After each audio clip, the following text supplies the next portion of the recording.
everyone, and welcome to our new webinar campaign, Global Leading Voices. This is the first session for 2017, and every week we will bring you exclusive webinars with premium speakers and topics. We are delighted to have you all here with us today, and I would like to thank you all for joining us on this very interesting webinar in where we will discuss how to improve resilience and respond better to cyber attacks with ISO 22301. My name is Lead Auditor, the Portfolio Marketing Manager for Continuity Resilience and Service Management. The main points that we will cover today are: can cyber attacks and information security breaches impact your business continuity? How you can use your business continuity and incident management plans to effectively respond to your cyber attacks? And how ISO 22301 will ensure that you have effective plans in place and can improve your resilience. The presenter of this webinar will be Helen. She is the Director of Cambridge Risk Solution, providing business continuity, crisis management, and information security consultancy, training, and exercises. She won the award for Business Continuity Consultant of the Year in 2015. At the end of this presentation, we have question and answer session, and we would love to hear from you. Therefore, I highly encourage you to submit any question or comment you may have during this webinar in the chat box of your control panel. Helen will answer to all your questions accordingly at the end of the presentation. Thank you for your attention, and I hope you will get insightful information from this webinar. Please, Helen, you may start the presentation. Good afternoon. Am I there, Rita?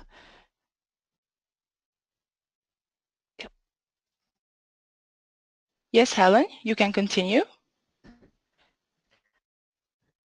Good afternoon and welcome to this webinar. I'm going to spend this time talking to you about how business continuity can help your business with information security attacks, and in particular how ISO 22301, the standard for business continuity, can assist with this. I'm going to break the presentation into three parts, looking first at how cyber attacks and information security breaches can impact your business continuity. I'm looking specifically at the continuity aspects, what will stop your organisation working, and I'm not looking at the broader information security aspects. I'll then move to look at how you can use your own business continuity plans and incident management plans to effectively respond to incidents. Finally, I'll demonstrate how ISO 22301 will help to ensure that you have effective plans in place. I'm not proposing that ISO 22301 can replace ISO 27001, the information security standard. I'm just demonstrating that information security and business continuity are not mutually exclusive, and having a good business continuity plan in place supported by the ISO 22301 framework, this can ensure that you have an effective organisational response.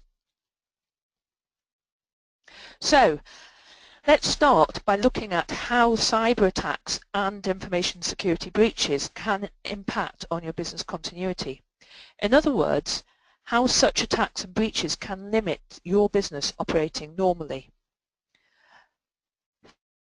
Firstly, let's look at what are cyber attacks.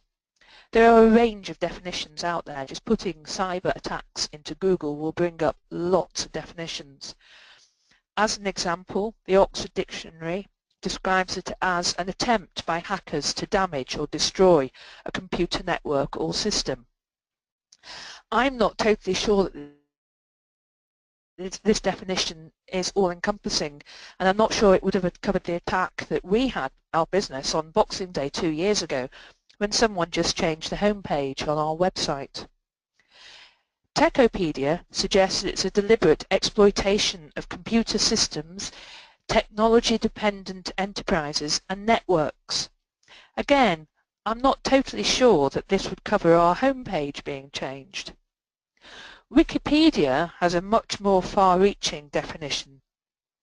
Any type of offensive manoeuvre employed by nation-states, individuals, groups or organisations that targets computer information systems, infrastructures, computer networks and or personal computer devices by various means of malicious acts, usually originating from an anonymous source that either steals, alters or destroys a specified target by hacking into a susceptible system. Quite a lengthy definition, but I think that does capture everything. There's been much in the media recently about state-sponsored hacking, such as the current debate regarding the US elections. Anonymous and Nullsec also have quite a reputation. However, it should be remembered that many high-profile hacks have been done by teenagers sat in their bedroom, such as the attacks by the FBI. Attacks on, well, I think this chap has been very bored, CIA, Sony, Serious Organised Crime Agency, NHS, Arizona State Police, 20th Century Fox, News International, and the list goes on. This teenager sent bomb threats to US airlines. He hacked into Iraq's Ministry of Foreign Affairs, the Thai Department of Agriculture, Chinese Security Ministry, SeaWorld Florida, and then finally crashed Devon and Cornwall police computer systems. This teenager created a distributed denial of service tool, I'll talk about that shortly, and sold it on the internet, sold access to it, making a fortune for himself. He first crashed West Hertfordshire College when he was 15 and studying there. Teenager accidentally caused a 911 hack in the States on the Arizona emergency services by bombarding it with thousands of bogus 911 calls. And here in the UK, a teenager was arrested for the TalkTalk hack. It's often worth noting, though, it's also worth noting that all of this refers to third parties. Organisations are equally vulnerable to their own breaches, such as staff losing USB drives. So, let's look at some of the continuity impacts of this. The first type of attack I'll talk about is distributed denial of service, which is a very commonly used type of attack. In other words, bombarding a system and making, for example, an online service unavailable by overwhelming it with traffic from multiple sources. It's estimated that about 1/3 of downtime incidents are due to denial of service attacks. One such example was here in the UK with an attack on Janet, which is a UK research network, leaving universities without internet. This has actually happened more than once, with a December 2015 attack lasting for around a week. Students unable to do work, to search the internet, and to submit their work within deadlines. Access to files could be blocked.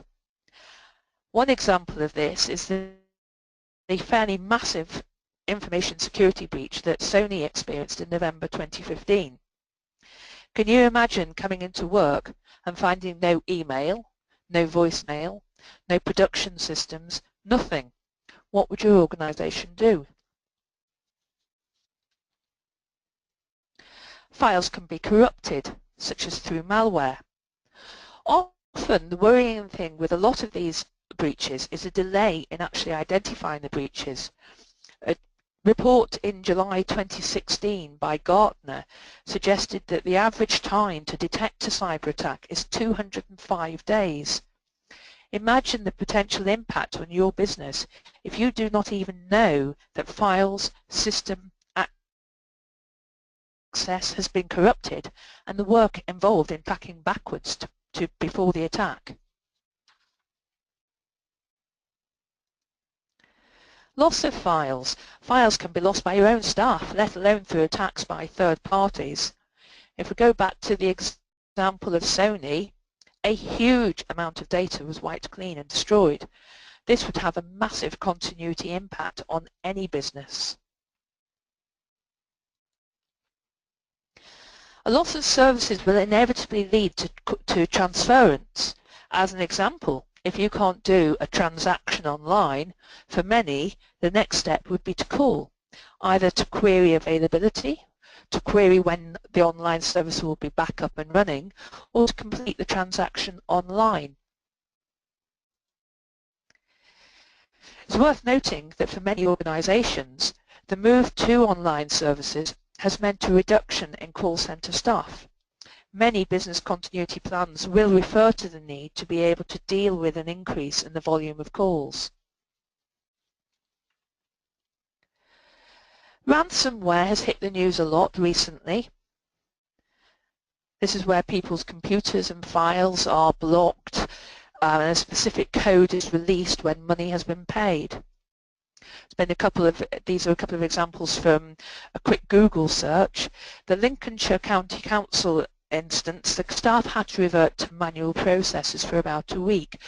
Pen and paper at the end of the day is usually available. But a quick Google search does show how many organisations are having to deal with ransomware and need the ability to continue to work when access is being restricted. A loss of key suppliers is another critical aspect, so it might not be you that is experiencing the information security attack, the cyber attack. Take, for example, the 2016 direct distributed denial of service attack on DIN. This left a huge number of services and websites inaccessible, including PayPal, Visa, Twitter, Box, HBO, Swedish Civil Contingencies Agency, just to mention a few. It had an impact on businesses worldwide.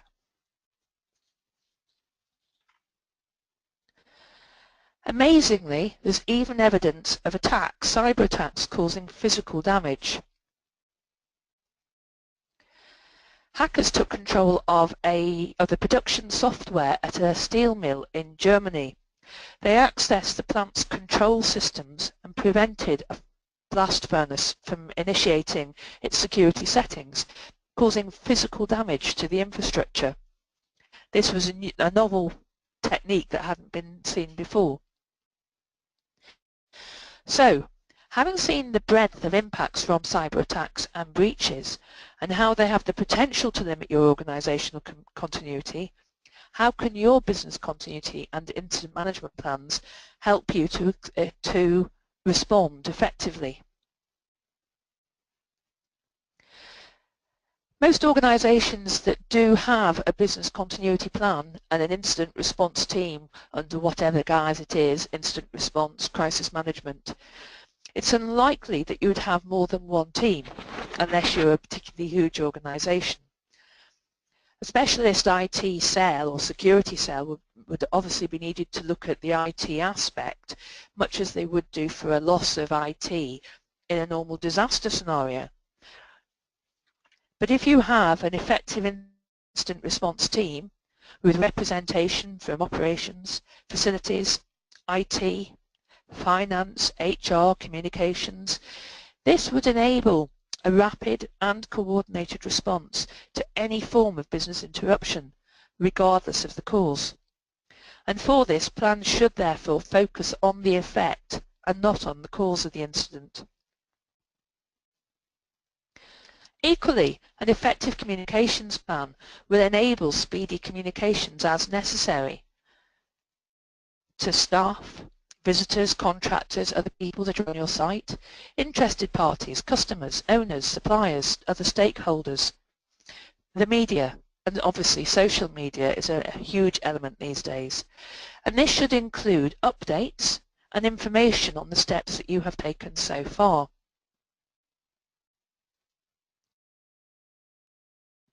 The business impact analysis process will have helped an organisation to understand the priorities for recovery.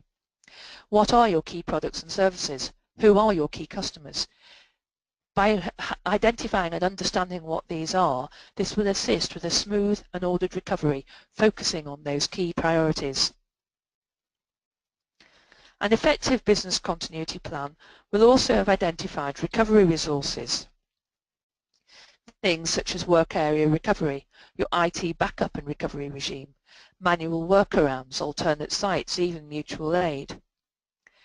The business continuity plan should not be viewed as something that needs to be invoked in its entirety. As an example, work area recovery, third-party seats, may not actually be required, but manual workarounds and plans for increasing call centre capacity might be critical. So it is important to have a plan that is flexible enough to invoke part of it, if not necessarily all of it. The return to business as usual is an essential element of a plan, and this will ensure that all aspects are in place before you actually make the decision that now you are back as business as usual.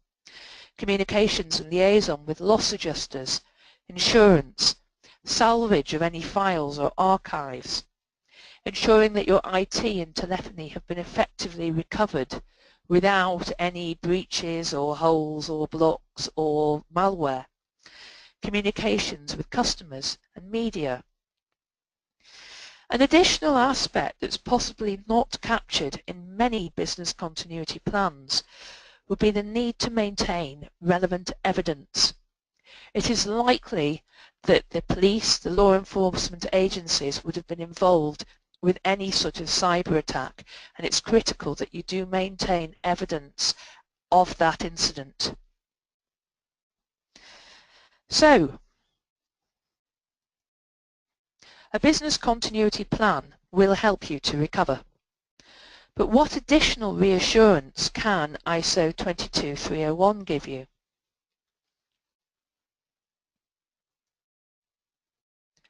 Firstly, why even follow a standard? ISO 22301 gives a framework. It gives a framework for the business continuity management system, enabling a standardized approach and standardized terminology across the company. The business continuity management system will support your business continuity plans. It will ensure that they're maintained as live documents, that they're maintained, they're up to date, they're compatible with the needs and the objectives of your business, and that they're effective. As with other standards, ISO 22301 follows the Plan, Do, Check, Act cycle. This enables an organisation to plan for an incident of any nature, to identify what would be required, to develop formal plans and processes for the response, to exercise and test those plans to make sure that they are working, and then to adapt them accordingly. It is an iterative process, so it should be repeated. Normally you will see this process being repeated on an annual basis. It may need to be more frequent depending on the risks to your organisation.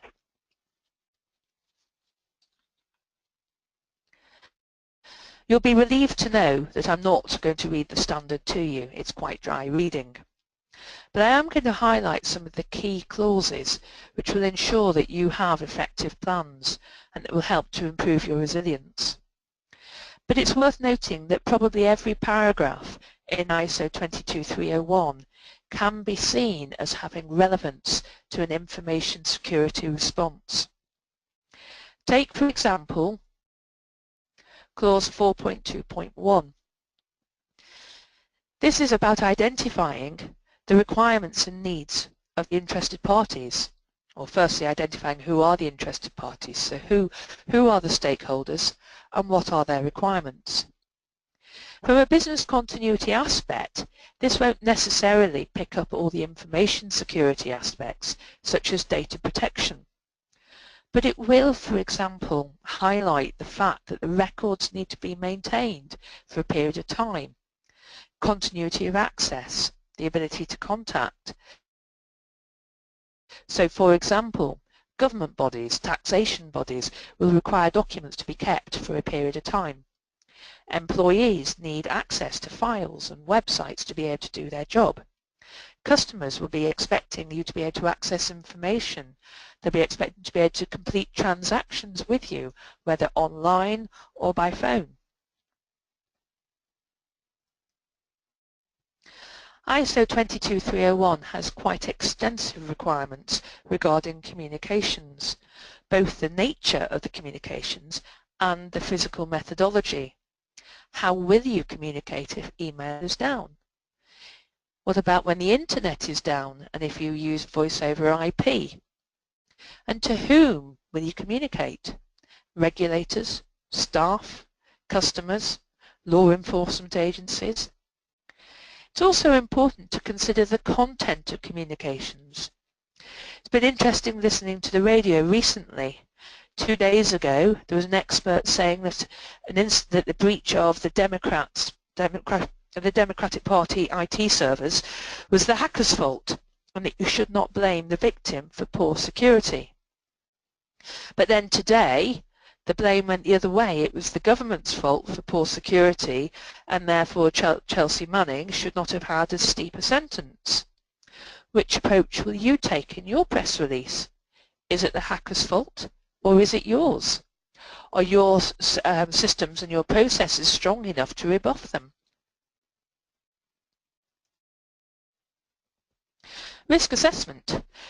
Risk assessment can help to identify some of the vulnerabilities to information security incidents. Now, it's unlikely that this will be as detailed as a risk assessment for ISO 27001 purposes, but it would, at the very least, highlight how an information security event could harm your ability to operate. What is the likelihood of an information security breach or hack that could prevent your business or part of your business from operating normally? And what is the impact of that on production, communications, orders, supplies, call handling, etc., etc.? This must be understood. Having identified the level of risk, the organisation will then be in a better position to work out what they're going to do in terms of protection and mitigation. Are they going to tolerate that risk and accept, well, that's the way it's going to be, we'll deal with the situation when it arises? Are they going to treat the risk and put mitigation in place, better firewalls, restrictive access? Are they going to transfer the risk, outsource that particular operation? It should be noted that this does not mean transferring accountability. Ultimate accountability will still belong to you.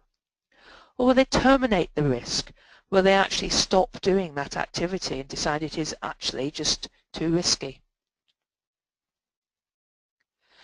I mentioned earlier that incident response is a critical element of the response to an incident. ISO 22301 outlines the requirements for incident response, and it highlights the need for responsibility, authority and competence. Ensuring that the plan will be invoked. This could have an it's important to ensure that the plan will be invoked, as an information security breach could have organisation-wide implications and therefore will need an organisational response. If the whole organisation is aware and communicating to the staff, at the very least it will stop staff phoning IT about the email going down. I've seen many information security response plans that make no mention of pre-existing business continuity and crisis management incident response structures. Effective response and recovery will only work if they're fully integrated. Information security breaches are rarely going to be purely for the IT team to deal with. They will often have wider implications for the wider operation of the business. Again, the requirements for business continuity plans are listed within ISO 22301. Details, for example, how you'll do communications, roles and responsibilities, how you will invoke your plan, the immediate management of the incident to prevent it escalating, how to recover from the plan, and a process for standing down. This framework will enable an organisation to coordinate a rapid recovery, focusing on the priorities. Testing and exercising is a critical part of ensuring that business continuity plans are fit for purpose. But equally, regular evaluations are critical to ensure that documentation is up to date and that they are relevant to the needs and requirements of the organisation. Just as critical are post-incident reviews. These can help an organisation to continually improve their response and therefore their resilience. A post-incident review process is critical to understand how the incident occurred, as well as the incident management process and the effectiveness of the recovery, so that all aspects, prevention and reaction, can be looked at. So, in summary, cyber attacks and/or information security breaches will impact your business continuity. You can use your business continuity and incident management plans to effectively respond to cyber attacks. And ultimately, ISO 22301 will ensure that you have effective plans that are maintained and up to date, and that will help to improve your resilience. Thank you. I'm going to see how now I hand you back to Arita, but thank you very much.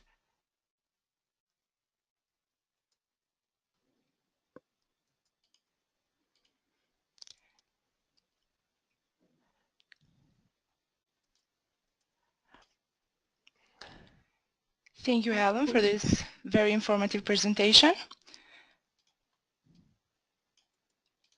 Could you please show your screen? Sorry, it's there. How do I get that? Oh. Okay. So I'm just going back there. Okay, Previous. great. Sorry. No problem. Okay, so once again, thank you for this very informative presentation. We are honored to have you as a presenter. And before we proceed with question and answer session, I would like to inform all attendees that BCB provides training and certification services for ISO 22301 Introduction, Foundation, Lead Implementer, and Lead Auditor. This training is designed to provide you with the required knowledge on how to continue to operate efficiently within a short period. A PCB certification will demonstrate your dedication in implementing and managing these processes and framework, and most importantly, you will be recognized worldwide. For more information, please visit our website bcb.com/training. Okay, so now we will proceed with the questions. The first question that one attendee wrote was, part of an IT continuity planning is measures for improvement of resiliency. Isn't this relevant for cyber attacks resistance, resilience, and recovery? Sorry, can you repeat that? Yes, of course. Part of an IT continuity planning is measures for improvement of resiliency. Isn't this relevant for cyber attacks resistance, resilience, and recovery? Yes, I would agree. But again, that is a focus on the IT aspect. A major breach or cyber attack will need an organizational response, not just the IT team. It will need the response on the operational side to ensure that all staff have had the correct communications, to ensure that stakeholders have had good communications, to ensure that the rest of the business is able to function. Thank you, Helen, for this answer. We will now go with the next question. I would imagine that tracking down hackers is a complicated investigation. Would it be wise to have tracking down hackers as part of BCP? No, I would say that tracking down hackers, is the actual tracking down of hackers is a law enforcement agency's responsibility. Certainly after the event, you need to save any evidence to give to the law enforcement bodies, but it will not be for you individually to track down an individual hacker. More, your responsibility is trying to prevent them from hacking, so ensuring that you have firewalls in place, ensuring that you have correct access control in place, and issues like that. Now, a lot of that is getting in more into the detail of prevention which is possibly more an ISO 27001 issue rather than business continuity. I wouldn't have thought that doing an ISO 22301 risk assessment would necessarily go into the right sort of depth to look at individual hacking attacks.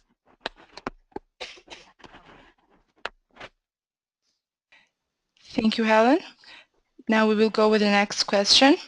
One attendee wrote, "For me, the greatest contribution of business continuity planning towards facing cyber attacks are measures to reduce MAO. Would you agree?" Which is MAO. Yes. I'm afraid I don't understand. Okay, no Reduce problem. MAO. After the webinar, I can send the questions through email, so you can contact the person that asked the question. Okay, so we will continue with the next question. What is the correlation, if any, between cyber attack response exercises and the BC exercises? It depends where the exercise is pitched. As an example, I'm running an exercise in the next couple of weeks with a client. It is to test their business continuity plan, but they want an information security scenario.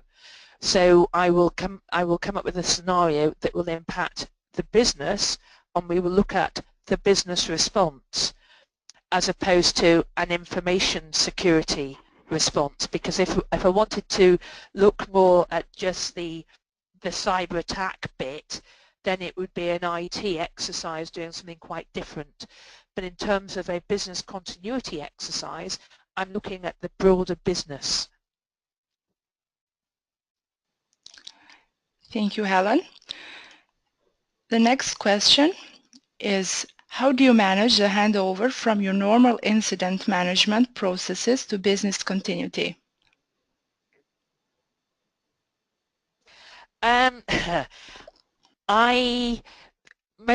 There's very few organisations that I have ever worked with where they have different teams. They might have a team for sort of emergency response in the case of a place working with hazardous chemicals, for example, but the actual incident response team tend to be the same people that make up the business continuity team. I don't know if I've fully answered your question there, because I'm not sure if I've fully understood your terminology, but if you want to drop me that one in an email, and I will, with perhaps more detail, and I'll answer that one. Yes, of course. Okay, so we'll go with the next one. What if I do the company's BCM and IT wasn't part of this project? How I proceed?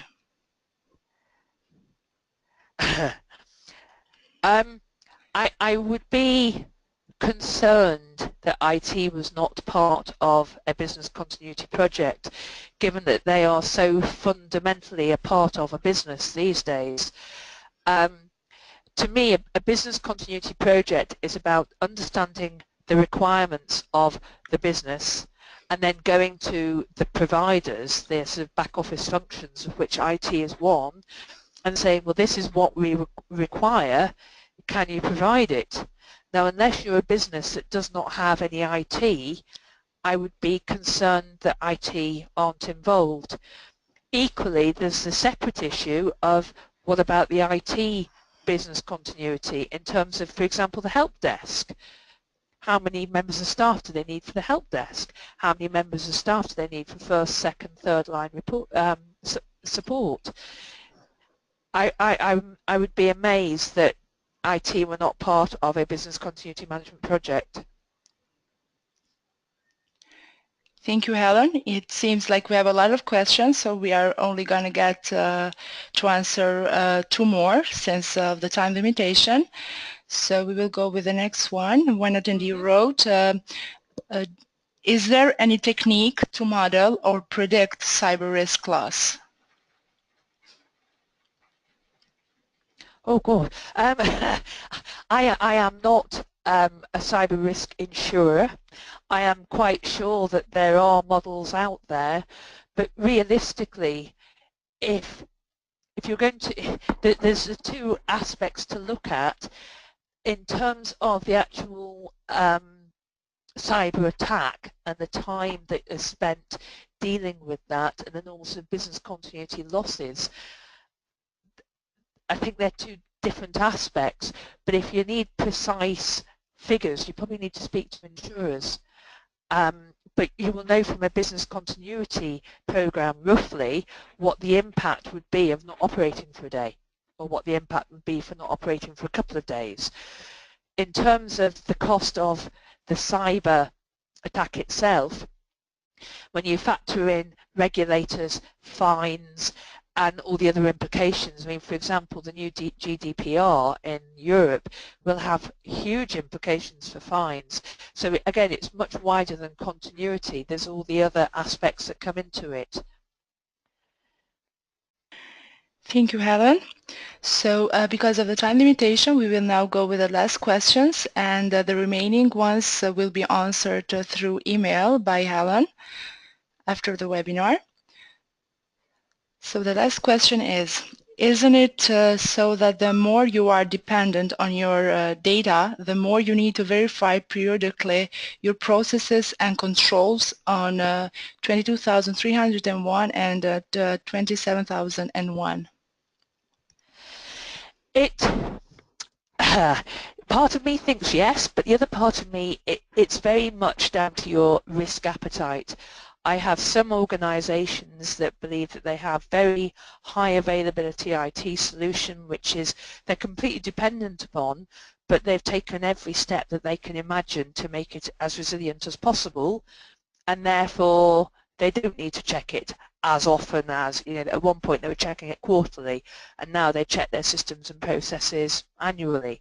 But that's because the other sub-processes are in place and are operating, so the checks on access and the checks on IT accounts and things like that are being checked on a regular basis. I think it's quite a sweeping statement to say that because you're more IT dependent, you need to check your ISO 22301 management system more frequently. It's more complex than that, and it also requires you to understand your risk appetite. Once again, thank you, Helen, for this excellent and informative presentation. And I want to thank all the attendees as well who have joined us today. We hope you enjoyed this webinar. Please be informed that in the upcoming days we will send you the recording link that would be uploaded on our official YouTube channel and in our website bcb.com. Until next week, goodbye everyone, and I wish you all a good day.